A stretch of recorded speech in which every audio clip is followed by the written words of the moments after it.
कभी तो बता दो मेरे पास आके, मिला है तुम्हें क्या मुझको सता के। खता क्या थी कि तुम खफा हो गई। नहीं यार, मुहिम छिड़ गई ना। और जब बात अयोध्या से निकली है तो बात निकली है तो दूर तलक जाएगी। आप क्या समझ। देखिए, कोर्ट ने तय कर दिया 18 जनवरी 2023 को जब मेरे ऊपर ये आरोप लगा तो पहली बार जब मेरा मीडिया से सामना हुआ, बात करने का मौका मिला, तो मैंने यही कहा कि ये झूठ है।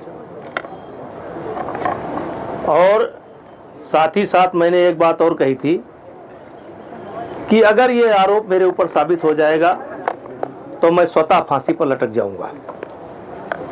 और तब से लेकर के आज तक मैं अपनी बात पर कायम हूं। मुझे अपने ऊपर भरोसा था। मैं दूसरे को नहीं जानता, लेकिन कम से कम अपने आप को जानता हूं। मुझे भरोसा था और न्यायपालिका पर विश्वास था। आज वो मेरा भरोसा जो था वो कायम रहा। दूध का दूध, सबके सामने सच सामने आ गया। षड्यंत्र था, उजागर हुआ। वो सारी शक्तियां बेनकाब हो गईं। और एक बार फिर मैं आज गर्व के साथ हनुमानगढ़ी गया, अयोध्या के साधु संतों का दर्शन किया और नंदिनी माता पर मैं इस समय खड़ा हूं। और न्यायपालिका ने जो किया लोगों के साथ, देखिए, जो गया उसके लिए कोई पछतावा नहीं है, और जो मिला वो कम नहीं है। मैं पहले भी अपनी बात पर कायम था, आज भी अपनी बात पर कायम हूं।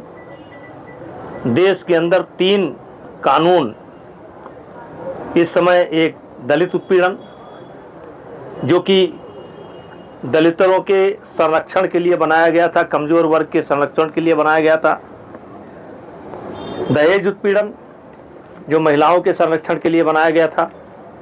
और यौन उत्पीड़न, किसी बच्चे के साथ, किसी महिला के साथ जबरदस्ती होती है, अत्याचार होता है, तो उनके संरक्षण के लिए कानून बनाया गया था। मेरी नज़र में इन तीनों कानूनों का पूरे देश में, एक जगह नहीं, पूरे देश में बड़े पैमाने पर इसका दुरुपयोग हो रहा है।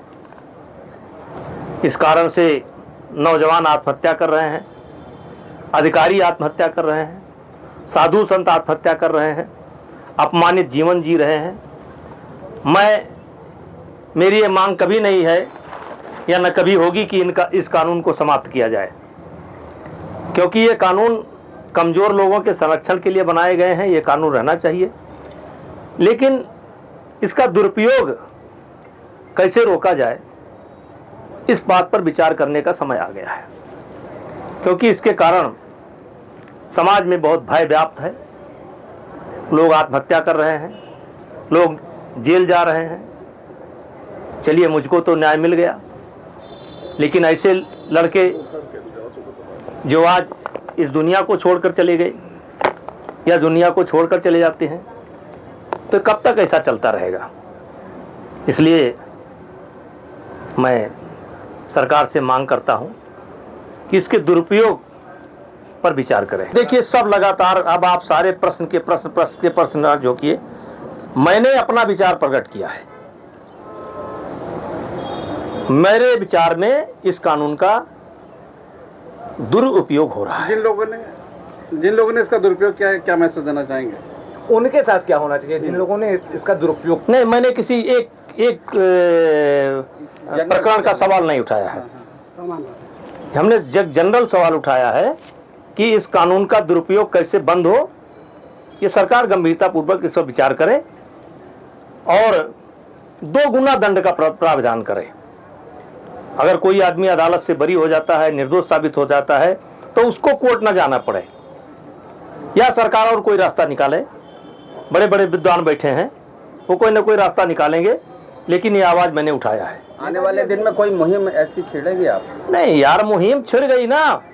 और जब बात अयोध्या से निकली है तो बात निकली है तो दूर तलक जाएगी। आप क्या समझते हैं? अभी आपने अयोध्या में एक गीत बताया जो कल रात में आपको याद आ रहा था, क्या क्या थे? एक बार नहीं, वो गीत मैं सुन रहा था, वो गीत है कभी तो बता दो मेरे पास आके, मिला है तुम्हें क्या मुझको सता के, खता क्या थी कि तुम खफा हो गई। चलिए आगे का नहीं कहा जाता है। अब आगे की क्या तैयारी है? आगे कोई तैयारी नहीं है। क्या इस पूरे लंबे सफर में कांग्रेस के लोग भी आपकी राजनीतिक छवि खराब करने में लगे थे। कांग्रेस के लोग आपकी राजनीतिक छवि खराब करने में उनको नुकसान भी हुआ। किस तरह का संदेश देंगे इसके बाद? देखिए, कांग्रेस इसमें मुख्य किरदार की भूमिका में थी, और उसमें सबसे बड़ी किरदार की भूमिका में थी हुड्डा फैमिली। वही प्रियंका जी को गुमराह किए। आम आदमी पार्टी भी खटिया चारपाई बहुत सप्लाई करती थी, तो उनका भी सत्यानाश हो गया। हुड्डा साहब 11 बजे तक मुख्यमंत्री बन रहे थे, 12 बजे उनका रथ अपने आप गायब हो गया।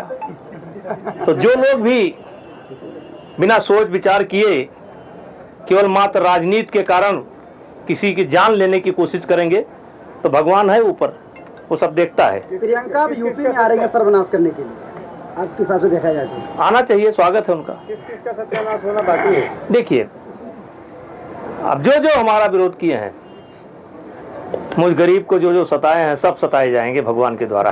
आपने कहा कि जो मिला वो कम नहीं, जो गया वो उसका कम क्या नहीं। क्या कम मिला? करण भूषण सिंह सांसद हो गए, क्या कम मिला? कम मिला क्या? बैठे बैठे सांसद हो गए 15 दिन के अंदर। कुश्ती संघ की अध्यक्ष चली गई, वो हमारे लिए नहीं नहीं नहीं, आप गलत हैं। कुश्ती संघ का एक नियम है कि 12 साल तक ही अध्यक्ष रहेगा। मैं 12 साल तक कुश्ती का अध्यक्ष रहा, जितना सेवा कर सकता था सेवा किया। कुश्ती ने मुझे बहुत कुछ दिया, भले बाद में मेरे ऊपर आरोप लगा, लेकिन कुश्ती ने बहुत कुछ दिया। आज कुश्ती के कारण मैं देश में पहचाना जाता हूँ। और जो संजय सिंह हैं, वो 40 साल से मेरे संबंध है, छोटे भाई की तरह है, उत्तर प्रदेश के रहने वाले हैं। कुश्ती का अध्यक्ष पद तब माना जाता कि मेरे पास नहीं है, जिन लोगों ने षड्यंत्र किया था, उस षड्यंत्र में अगर वो सफल हो जाते तब माना जाता। आज कुश्ती का अध्यक्ष पद अपने ही पास है। नेताजी भाजपा जिलाध्यक्ष पर भी उनका नहीं, उसके बारे में नहीं। मामला भी चल रहा है आपका पहलवानों का, उसको लेकर हाई कोर्ट में भी मामला चल रहा है, इसको लेकर क्या पैरवी करेंगे आगे आप? मेरा कोई मामला नहीं चल रहा, परेशान मत होइए।